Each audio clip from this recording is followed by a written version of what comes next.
Hello and welcome to World Talks on TVP World with me, Ashim Kumar.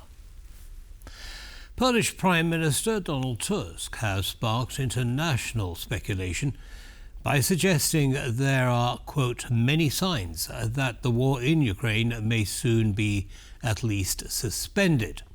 But what would a suspension mean for Kyiv, Moscow and the wider region? Joining us now is Vira Konstantinova, former foreign policy advisor to the chairman of the Ukrainian parliament, to offer insight into what's happening behind the scenes, the risks of misreading Russia's intentions, and what Ukraine's next moves might be. Vera, welcome to TVP World, and thank you very much for taking the time. My pleasure. Good evening. Good evening. I just want to make clear to our audience that you are undergoing a bombing attack at the moment, and our interview may be cut short, so let's hope we can keep it going for as long as possible. Okay, so we've got a short soundbite that I'd like to share with you, Vera, and then I'll get your view on it. Today, I also approve the main principles of our agreements with the United States regarding weapons. These are large-scale agreements. I spoke about them with President Trump, and I truly hope we will be able to implement all of this. It will definitely strengthen both our countries, and therefore our allies and partners. We greatly value America's principled steps to pressure Russia for the sake of peace. Now is precisely the time to act to force Russia toward peace. Yes, Moscow wants to keep fighting. But the whole issue is about potential. It's about resources for war, about money. That is why sanctions are useful. That is why pressure can work. We are also currently preparing new talks and meetings with partners at various levels. The goal is the same, to strengthen the position of Ukraine and all of those who seek peace. Now, quite a detailed speech there by President Zelensky, touching on a number of areas. Is what he said the foundation for Prime Minister Tusk's statement that he's expecting a suspension, at least, of hostilities? According to my understanding, we can refer also to what President Trump had already said about 10 days ultimatum for Russian side. That's why it's important to understand that diplomacy does really matter, but in terms of when one of the sides doesn't want any, ceasefires, other instruments should be on the table, including the sanctions pressure. So in this regards, I would say that President Zelensky, as well as President Trump, moreover, Prime Minister Tusk, all of them, they are talking about the possible ceasefire, but at the same time, we understand that the Russian side is not ready to any negotiations in terms. So, according to my understanding, again, it's a powerful signal, first of all, from Polish Prime Minister. It's a powerful signal of further support of Ukraine, as well as that we can rely on our Polish partners. But at the same time, it's a great signal of understanding that despite any diplomatic tools, we're still on the same, level in terms of aggression. Indeed, currently more than 100 drones already in our airspace. So I believe that that's a response from the Russian side in terms of President Trump's statements, as well as the statements made by Senator Lindsey Graham and his intentions in terms of sanctions bill against Russia. Right. So if I understand you correctly, Vera, you're saying, well, Poland, the US, and Ukraine are saying, we're ready to talk, but we're preparing for further defence and getting the resources together for it. But this message isn't new. I mean, it's been going on for ages. I mean, Putin has not shown any inclination to really talk for any meaningful outcomes. Unfortunately, yes, but at the same time, again, according to my personal understanding, we can talk about the diplomacy when we do have a very powerful positions of our armies, of our unity, I mean, in terms of transatlantic community. So in this regards, indeed, we need to be prepared despite any outcomes of any possible rounds of negotiations. I can remind about the third round of negotiations between Russian and Ukrainian delegations when we did have the opportunity to return Ukrainian people to Ukraine from Russian captivity.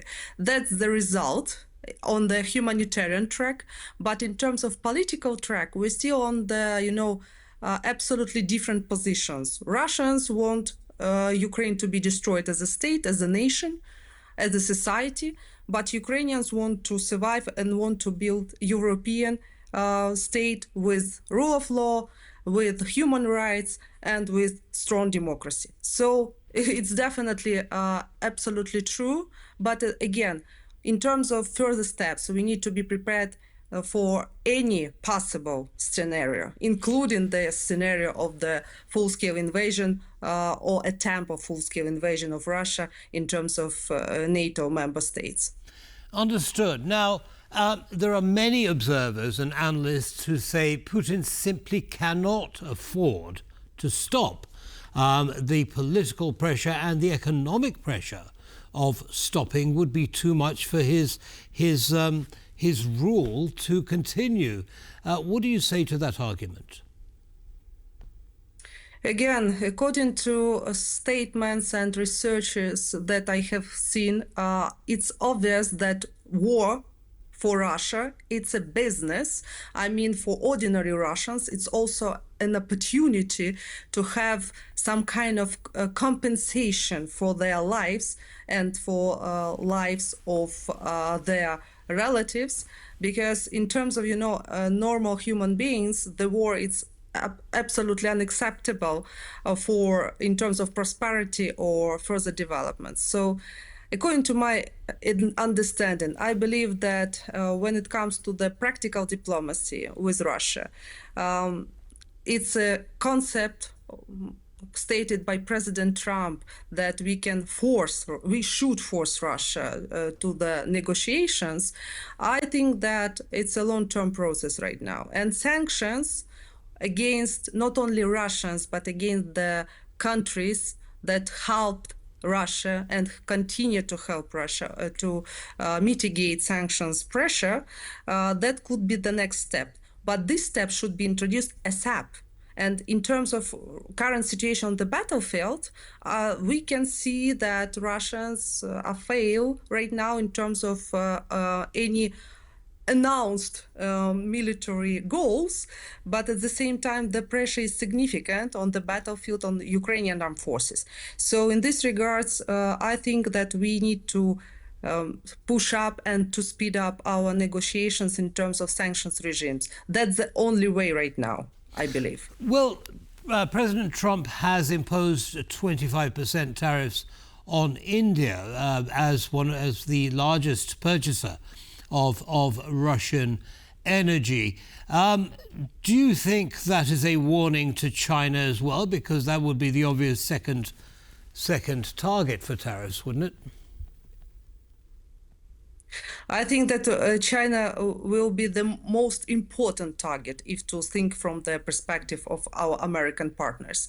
But we need to understand, yes, Indian colleagues, they try to use the opportunity, I would say so, because Russian oil is very cheap right now because Russia had lost the European market.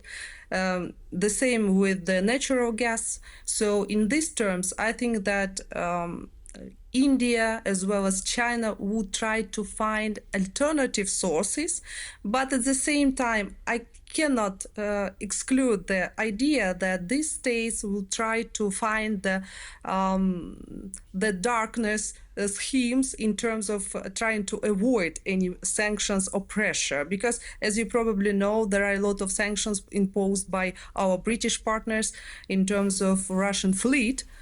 So we can impose such sanctions in terms of other fleets of other countries. But that's not the solution, that's a tactic. But again, according to my understanding, we need to think about the community and common actions of global community. That's the idea of sanctions pressure. Yes, it's unilateral measures, but these measures should be followed by other countries if they are already stated about the international law should prevail.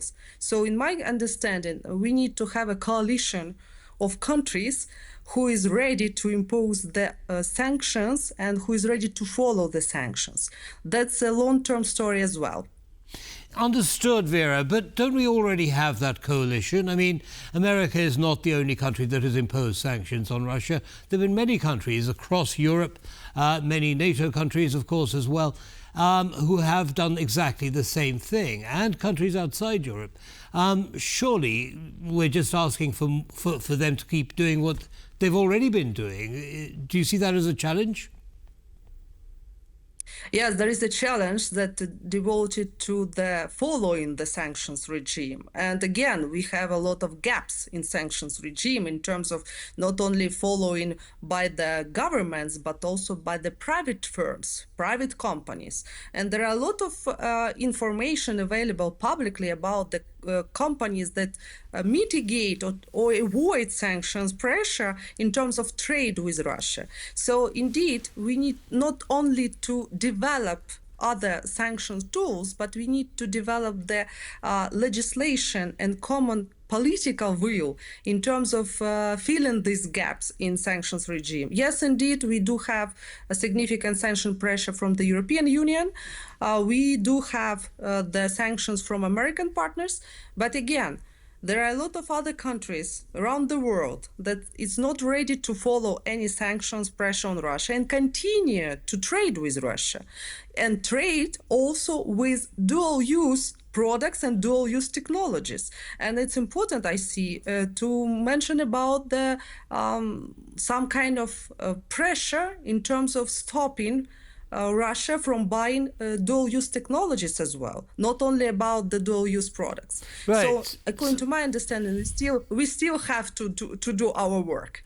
So it's an enforcement issue, in your opinion, and if I can just summarize, and correct me if I'm wrong, you don't see an early suspension of hostilities in Ukraine. Am I wrong?